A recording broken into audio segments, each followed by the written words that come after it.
Halo semua, selamat datang kembali di channel YouTube saya, Charles Lee. Bagaimana kabarnya buat kawan-kawan semua? Saya harap kawan-kawan semua dalam kondisi baik ya. Kemudian portofolionya bisa growth dan tetap hasilkan cuan dari pasar modal Indonesia. Buat teman-teman yang merayakan, saya ucapkan selamat Hari Raya Idul Fitri ya. Walaupun terlambat saya mengucapkan, cuman saya sampaikan bahwa selamat Hari Raya Idul Fitri buat teman-teman yang liburan. Saya ucapkan juga selamat berlibur ya. Buat teman-teman yang belum kembali ke tempatnya atau domisilinya ya, karena lagi mudik atau berpergian liburan, hati-hati di jalan. Semoga sampai di tempat dengan selamat. Seperti itu. Oke, pada kesempatan kali ini apa yang akan dibahas? Sama dengan video saya sebelumnya, yaitu akan membahas satu saham big caps ya. Kalau sebelumnya bahas ASII yang akan membagikan dividen jumbo, sekarang saya akan membahas satu saham big caps juga yang akan membagikan dividen jumbo juga. Berapa besaran dividennya, kemudian kapan jadwal lengkap dari pembagian dividen. Pastikan teman-teman tonton video ini sampai selesai. Buat teman-teman yang mungkin baru pertama kali mampir ke channel YouTube saya ucapkan selamat datang, selamat menonton. Semoga informasi yang kami sampaikan melalui video-video yang kami buat bisa bermanfaat buat kawan-kawan semua. Ya, tanpa berpanjang lebar, kita langsung masuk ke pembahasannya. Ya, sebelum kita bahas chartnya, kita cek beritanya dulu ya. Ini seperti biasa melalui investasi.kontan.co.id. Indika Energi atau INDI membagikan dividen Rp208 per lembar saham. Ya, jadi clear di sini dividennya Rp208 per lembar saham. Nah, kita cek beritanya yang lebih dalam ya. PT Indika Energi Tbk atau INDI akan membagikan dividen final sebesar 74,16 juta US dollar ya, atau setara 1,08 triliun rupiah, dan dividen ini setara dengan Rp208 per lembar saham. Ya, jadi teman-teman sudah tahu dividennya berapa? Rp208 per lembar saham. Ya, kemudian dijelaskan bahwa manajemen INDI mengatakan apabila perhitungan dividen interim sebesar 40 juta yang telah dibayarkan pada Agustus 2022, INDI akan membagikan dividen total itu setara dengan 113,2 juta US dollar atau kurang lebih 25% dari laba bersih tahun 2022, atau bisa kita simpulkan ya, dividen payout rasionya 25% ya. Seperti itu. Nah, sekarang kapan sih jadwalnya? Untuk jadwalnya yaitu tanggal atau di pasar reguler dan negosiasi, candidnya sama dengan ASII yaitu tanggal 4 Mei 2023. Kemudian ex-date-nya yaitu satu hari setelahnya tanggal 5 Mei 2023. Ya, untuk pasar tunai yaitu tanggal 8 Mei 2023 dan exit-nya satu hari setelahnya. Ya, recording date bertepatan dengan tanggal atau candidnya pasar reguler ya, tanggal 8 Mei. Pembayarannya lebih cepat daripada ASI yaitu tanggal 17 Mei 2023. Ya, jadi clear di sana jadwalnya. Sekarang kenapa bisa saya bilang besar atau dividen jumbo? Kalau berkaca dengan harga penutupan tanggal 28 April 2023 yaitu di 2.600, maka kurang lebih ya, koreksi kalau saya salah, kurang lebih itu akan dapat 8%-an ya, dari 208 dengan 2.600 ya, kurang lebih 8%. Sekali lagi benchmarknya 5% ya. Kalau lebih tinggi dari 5% kategorinya dia dividen jumbo ya. Kenapa saya bilang 5%? Karena kalau seandainya teman-teman depositokan saja, itu teman-teman dapat range misalnya yang bunga 5-6% ya, belum potong pajak, jadi kita asumsikan di 5%-an seperti itu. Nah, kalau 5%-an dan dividennya ini 8%, berarti otomatis jauh lebih tinggi daripada deposito. ya, seperti itu.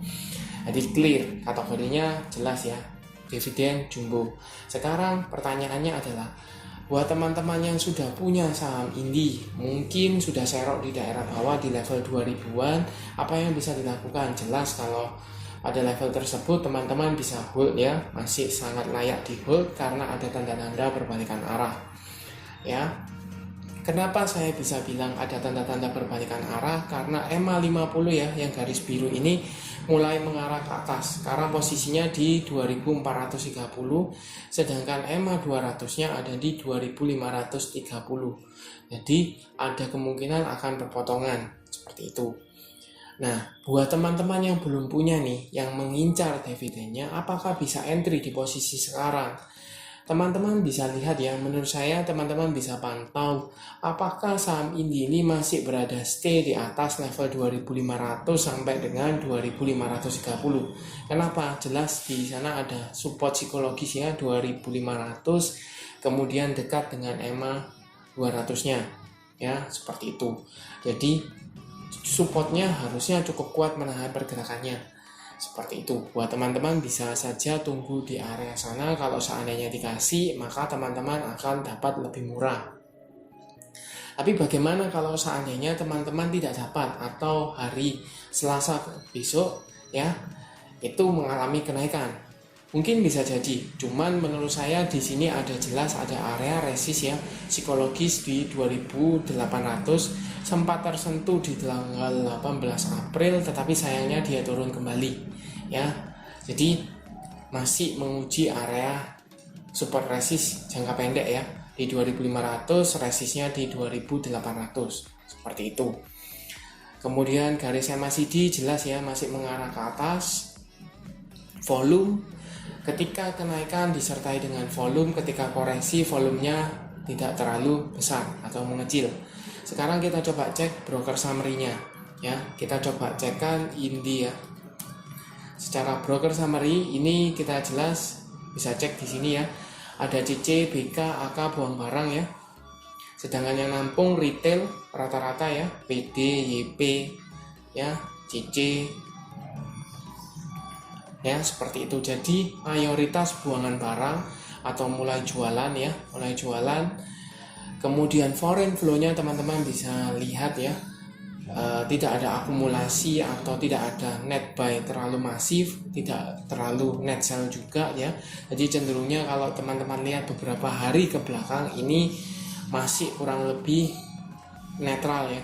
Walaupun kalau seandainya net sell-nya tidak terlalu banyak. Kemudian kalau net buy-nya juga tidak terlalu banyak, cenderung netral ya, seperti itu. Apakah berpengaruh asing? Pasti akan berpengaruh ya, ke saham blue chip itu pasti akan berpengaruh. Nah sekarang bagaimana potensinya untuk saham Indi ya? Apakah teman-teman bisa kejar dividennya? Kalau teman-teman mau, silakan tunggu aja di daerah support 2500-2530 area sana. Kalau seandainya tidak mau, takutnya kan ini dividennya besar nih, dividen jumbo. Apa tidak baik atau lebih baik kalau teman-teman tunggu setelah exitnya? Siapa tahu teman-teman bisa dapat let's say di level 2200 ya, jauh lebih murah. Kalau time frame-nya teman-teman jangka panjang dan tidak dividend hunter, mungkin bisa pertimbangkan opsi kedua ya, buy ketika dia exitnya ya, terjadi buangan barang mulai cicil beli, itu bisa. Ketika mayoritas sudah tidak ada kepentingan di sana, buang barang, jual ya, teman-teman bisa spekulasi buy. Tetapi kalau seandainya dia sudah di bawah level 2200 ya, gap down, teman-teman bisa lihat dulu, karena dia sudah melewati 2 EMA sekaligus ya, EMA 200 dan EMA 50. Apakah dia akan confirm patah tren? Kalau biasanya berkaca ke historical ya, after dari pembagian dividen, dia tidak akan langsung bisa naik ya, atau kembali ke asal secara langsung, itu tidak ya, biasanya butuh waktu. Jadi kalau seandainya teman-teman tunggu di level 2200 ke bawah, teman-teman harus lebih bersabar ya, karena biasanya after dari exit atau pembagian dividen itu biasanya dia akan cenderung kepentingannya sudah berkurang ya, mulai berkurang volumenya, kemudian mulai jualan di sana, jadi tekanannya jauh lebih besar sehingga mengakibatkan untuk bergerak naik atau kembali ke semula ya level 2500 ke atas itu butuh waktu. Ya, jadi sekali lagi tergantung time frame-nya teman-teman. Kalau menurut saya lebih baik tunggu exit-nya ya, dapat lebih murah selama dia masih tertahan di level 2000-2200, maka menurut saya teman-teman bisa keep ya, masih bisa tunggu, pantau dan tunggu, itu bisa. Tapi kalau dia sudah breakdown dari level psikologis 2000 area 2000-2200, maka saya takutnya dia akan melanjutkan downtrend, turun lebih dalam seperti itu. Jadi clear untuk Indi ya. Oke, sekian untuk video kali ini. Terima kasih sudah menonton sampai akhir. Jangan lupa like, share, dan subscribe channel YouTube saya. Dan nantikan video analisa saham berikutnya. Sampai jumpa.